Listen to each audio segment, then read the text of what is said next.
Hello. I waited 30 minutes after eating to swim, but stuff still happened. So what's up? They went ahead and did it. They made the Doc Ock arms backpack thing. They shouldn't have done that. They shouldn't have done that. Researchers at KinLab, the Kinetic Intelligence Machine Lab at the University of Illinois, made this backpack-ass thing that's got 4 arms that are robot arms that follow your movement, and oh my god, this is the beginning of the end? It's actually not that big of a deal. The arms just kind of waggle around right now. It reads your upper body movement, and the arms are just kind of like...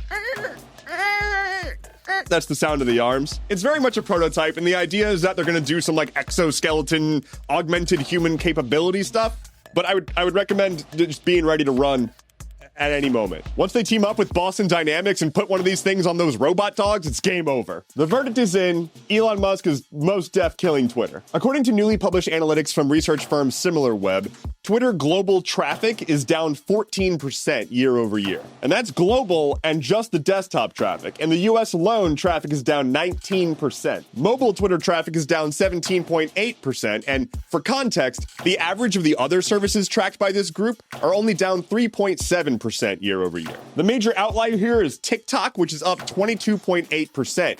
You're welcome, TikTok. It's all me. It's all me. Good news for old Muskie, though, because despite all of the traffic going down, traffic specifically to Elon Musk's profile is up 96% year over year. I guess he got what he wanted. Speaker of the House? Never heard of it. Best I can do is talker of the apartment. The U.S. Republican-led House of Representatives is still in absolute disarray as they haven't been able to elect a new speaker.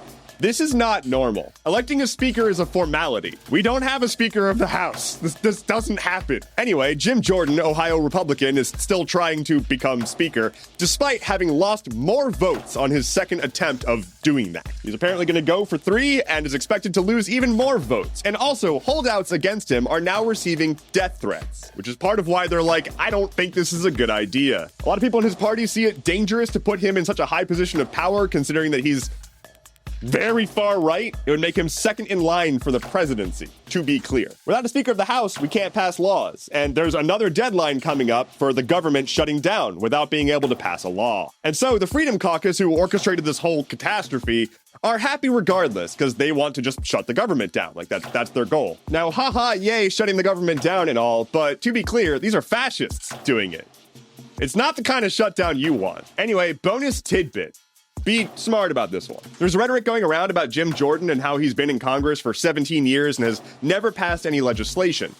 This is murky at best. I want to be clear that I'm not out here defending Jim Jordan. He's a piece of shit who likely covered up sexual assault against students that he oversaw when he was a collegiate coach. At the same time, this argument is not very helpful because it's not entirely true. He has co-sponsored bills that have passed, and he has sponsored resolutions that passed but aren't technically bills. So you can say that he has never sponsored legislation that became law, but that's also kind of only half the story. He is obnoxious, he is unfit, he is a horrible person. There are plenty of things to hit him on that are far more direct than that rhetoric. But regardless, fuck him. In a rare late-night televised speech from the Oval Office, Joe Biden made an announcement that he is seeking over $100 billion of additional aid to send to Israel and Ukraine. The number he is seeking is $105 billion to send that way. He says that it's America's job to hold the world together and that we have to send this money to Israel because it is a matter of national security for the US.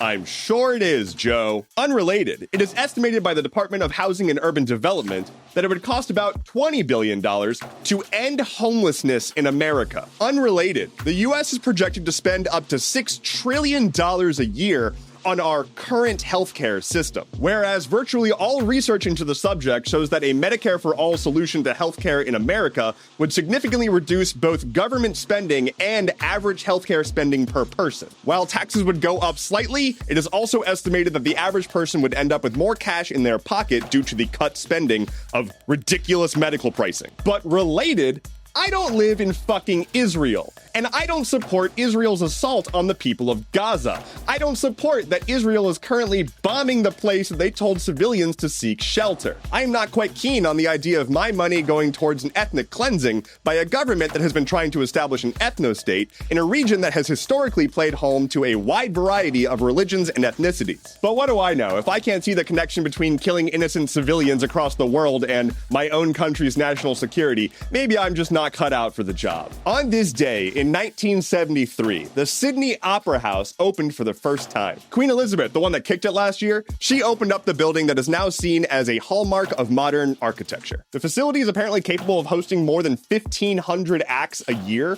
which is zonkers. Lightning round. YouTube is reportedly working on an AI tool that will let creators record themselves using the voices of famous musicians, and they're seeking the legal rights to be able to do that. The FCC is moving forward with a plan to reestablish net neutrality in the US after the Trump administration removed it despite major public outcry. The Tesla Cybertruck has been delayed again, and Elon Musk stated that Tesla dug its own grave with the Cybertruck, which doesn't make any, it's his stupid idea. According to claims from the FBI, North Korea has been giving IT workers in their country false credentials to then work remotely for US corporations, take in their salaries, and then use that to fund weapon programs. I knew remote work was dangerous. That was a joke. Remote work is the future. Stop requiring people to go back into the office. Sidney Powell, a co-conspirator with Trump in the whole election fraud thing and the big case in Georgia, has taken a plea deal. She's pled guilty and will be testifying against her co-defendants, including Trump. Nokia will be laying off up to 14,000 people as their telecom infrastructure sales have started to drop. 23andMe was hit by a second major hack, with more user information being leaked.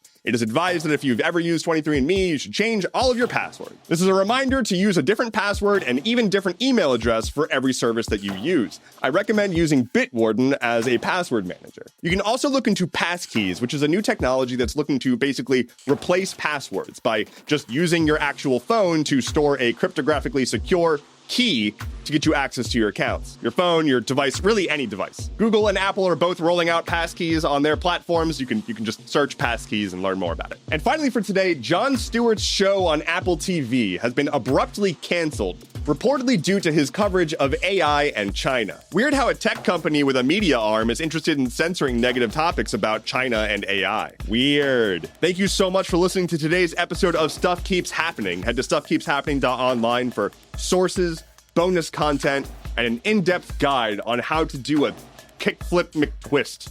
My name is Endeavorance. I would love it if you would leave a review on whatever podcast app you are using. It helps the show tremendously. Thank you so much for listening. I'll be back on Monday. Take care and be well.